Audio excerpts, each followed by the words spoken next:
Corona virus के संक्रमण के चलते पैदा हुए संकट के बीच बिहार सरकार ने कोटा समेत दूसरी जगहों पर फंसे राज्य के सभी छात्रों के लिए हेल्पलाइन नंबर 061222946000 जारी किया है। इस नंबर पर छात्रों द्वारा जानकारी दर्ज कराने के बाद उन्हें हर तरीके की सहायता दी जाएगी। बिहार सरकार के आपदा प्रबंधन विभाग ने इसके लिए प्रारूप तैयार किया है। बिहार की सूचना एवं जनसंपर्क विभाग के सचिव अनुपम कुमार ने इस बात की जानकारी देते हुए बताया कि बिहार से बाहर फंसे लगभग 20,81,000 श्रमिकों ने आवेदन दिया, जिनमें 12,78,000 के खाते में मुख्यमंत्री सहायता राशि के रूप में 1,000 रुपये डाल दिए गए। लॉकडाउन की वजह से दिहाड़ी मजदूरों की हालत खराब है। हालांकि राज्य सरकार ये दावा कर रहे हैं कि उनके रहने खाने की व्यवस्था कर दी गई है, लेकिन शायद लोग इस इंतजाम से खुश नहीं है। हर हाल में वे अपने राज्य लौटना चाहते हैं। गुरुग्राम के थाना फरुखनगर की पुलिस टीम ने बुधवार की रात कंटेनर सहित 3 लोगों को गिरफ्तार किया है। ये लोग एक कंटेनर में 76 लोगों को भरकर लुधियाना से उत्तर प्रदेश और बिहार ले जाने वाले थे, लेकिन रास्ते में ही उन्हें घर दबोचा गया। कंटेनर में सवार लोगों ने बताया कि आरोपियों ने लुधियाना से उत्तर प्रदेश ले जाने के लिए प्रत्येक सवारी से 2-2 हजार रुपये लिए थे, लेकिन रास्ते में उन्होंने सवारियों पर अतिरिक्त दबाव बनाकर उनसे 1-1 हजार रुपये और एक्स्ट्रा लिए, यानी कुल 3,000 रुपये ले लिए गए। कोटा, यहाँ कोचिंग करने आए बिहार के छात्रों ने घर वापसी के लिए अनशन शुरू कर दिया है। बिहार के मुख्यमंत्री श्री नीतीश कुमार कोटा से बच्चों को राज्यों में भेजने का जता चुके हैं और वे बिहार के बच्चों को बुलाने को तैयार नहीं है। अभी भी बिहार के करीब 11,000, झारखंड के 3,000, पश्चिम बंगाल और छत्तीसगढ़ के 2500, महाराष्ट्र के 1,800 और ओडिशा के करीब 1,000 बच्चे छात्र वहां मौजूद हैं। बिहार के छात्र तो अपने हॉस्टल में ही उपवास करना शुरू कर चुके हैं। हाथों में स्लोगन लिखी तख्तियां लेकर बिहार सरकार से घर बुलवाने की अपील कर रहे हैं। स्टूडेंट बुरा ना देखो, बुरा ना सुनो, बुरा ना बोलो का संदेश दे रहे हैं, क्योंकि उनकी आवाज सुनी नहीं जा रही है। उनका कहना है कि यह सब अपनी आवाज बिहार सरकार तक पहुंचाने के लिए कर रहे हैं ताकि जल्द घर जा सके। उधर दूसरे राज्य के कोचिंग स्टूडेंट की घरों को रवानगी लगातार जारी है। अभी तक लगभग 16,000 से अधिक छात्र अपने घरों को पहुंच चुके हैं, जबकि करीब 22,000 छात्र अभी भी कोटा में हैं। इनको भी अपने घरों तक पहुंचाने की व्यवस्था प्रशासन की ओर से की जा रही है। गुरुवार को मध्य प्रदेश के बचे हुए छात्र तथा दादर नगर हवेली व दमन द्वीप और कोटा बूंदी झालावाड़ के करीब 344 छात्रों को कोटा से रवाना किया गया है, बस बिहार को छोड़कर। कोरोना संक्रमण के संकट काल में लागू लॉकडाउन के बीच चुनावी रणनीतिकार प्रशांत किशोर पर कार्गो विमान से पश्चिम बंगाल जाने का आरोप लगा है। आरोप यह है कि मुख्यमंत्री ममता बनर्जी यानी दीदी ने उन्हें कोरोना से निपटने में विफलता को लेकर भारतीय जनता पार्टी यानी बीजेपी की आलोचना का जवाब देने के लिए बुलाया है। लॉकडाउन के इस उल्लंघन पर बिहार में राजनीति पॉलिटिक्स गर्म हो गई है। जनता दल यूनाइटेड यानी जेडीयू व भारतीय जनता पार्टी बीजेपी ने उन्हें निशाने पर लिया है। इस मामले में प्रशांत किशोर ने अभी तक कोई प्रतिक्रिया नहीं दी है।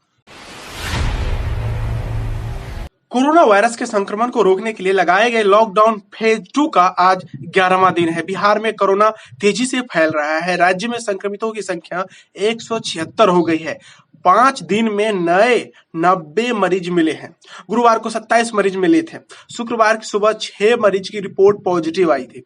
संक्रमित मिले लोग मुंगेर के जमालपुर सदर बाजार के, शुक्रवार दोपहर बांका के विशनपुर के 36 साल के पुरुष की रिपोर्ट पॉजिटिव आई थी।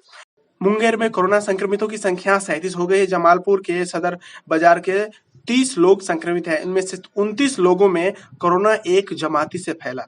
जिला प्रशासन ने कंटेनमेंट एरिया सदर बाजार सहित आसपास के 5 किलोमीटर क्षेत्र को सील कर दिया है। इन क्षेत्र में किसी भी व्यक्ति के बाहर से निकलने या फिर बाहरी व्यक्ति के प्रवेश पर पूरी तरह से रोक है।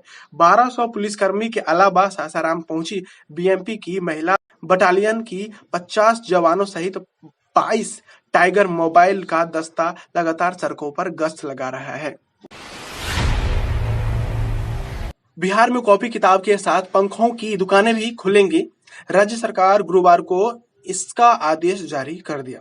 दुकानें खोलने के लिए कुछ शर्तें भी रखी गई हैं, जो वहां के डीएम स्थानीय स्थिति के अनुसार इसे तय करेंगे। बच्चों की पढ़ाई न प्रभावित हो, इसके मद्देनजर कॉपी किताब की दुकानें खोलने की अनुमति गृह मंत्रालय ने 21 अप्रैल के अपने आदेश में दिया था।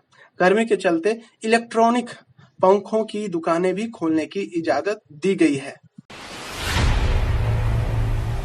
भले ही देश और दुनिया कोरोना संक्रमण की वजह से भीषण संकट का सामना कर रहा हो, लेकिन इस मौके पर भी कुछ राजनेता राजनीति करने का मौका ढूंढ ही लेते हैं।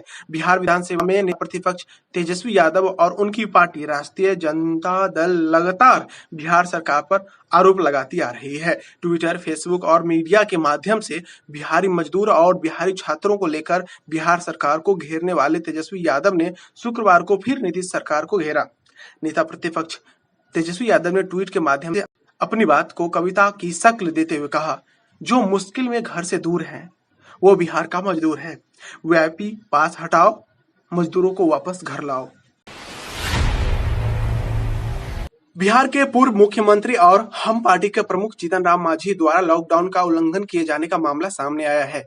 लॉकडाउन के चलते गैर जरूरी काम से घर से बाहर निकलने पर रोक है। इसके बाद भी जीतन राम मांझी गया से पटना अपने काफिले के साथ आ गए। उन्होंने 100 किलोमीटर से अधिक का सफर तय किया।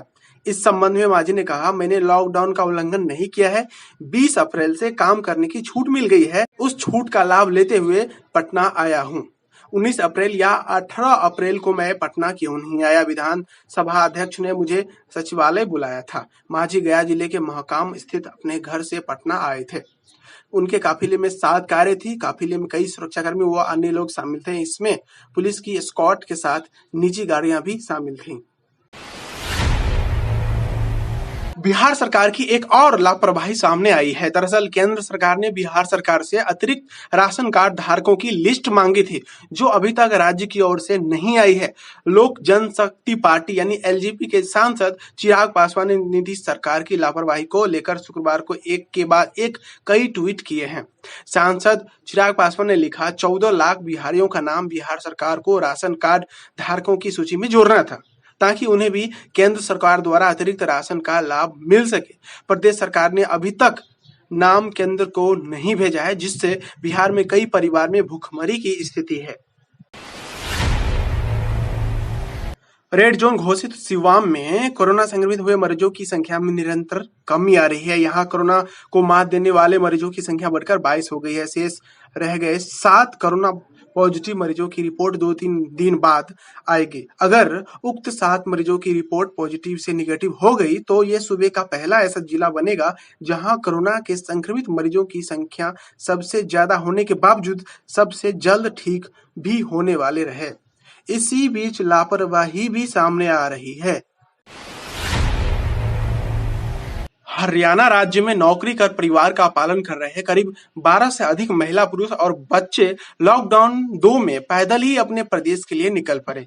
परिवार ने दिल्ली यूपी बॉर्डर पास कर दिया, जबकि हापुड़ में आकर फंस गए। पुलिस ने बाहर जाने से इनकार कर दिया, जिसके बाद मोबाइल पर बात होने के बाद उनके भूखे होने की सूचना बिहार से ट्वीट कर डीएम हापुड़ को दे दी गई।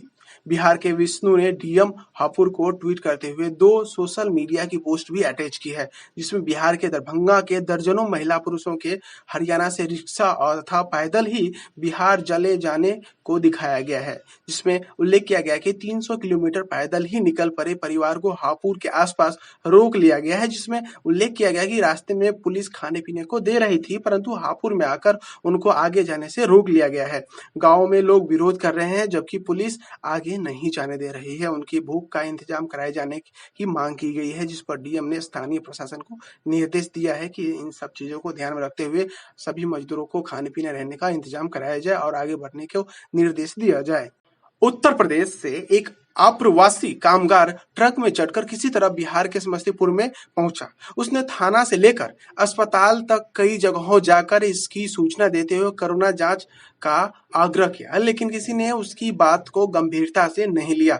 थक कर वो एक गांव में पेड़ के नीचे सो गया। जब आसपास के लोग उसके पास आए तो उसने यह कहते हुए दूर रहने को कहा कि वो कोरोना का मरीज है, इसके बाद पूरे इलाके में हड़कंप मच गया। फिर वहां पहुंची मेडिकल टीम ने मजदूर को प्रारंभिक जांच के बाद आइसोलेशन केंद्र में भर्ती कराया।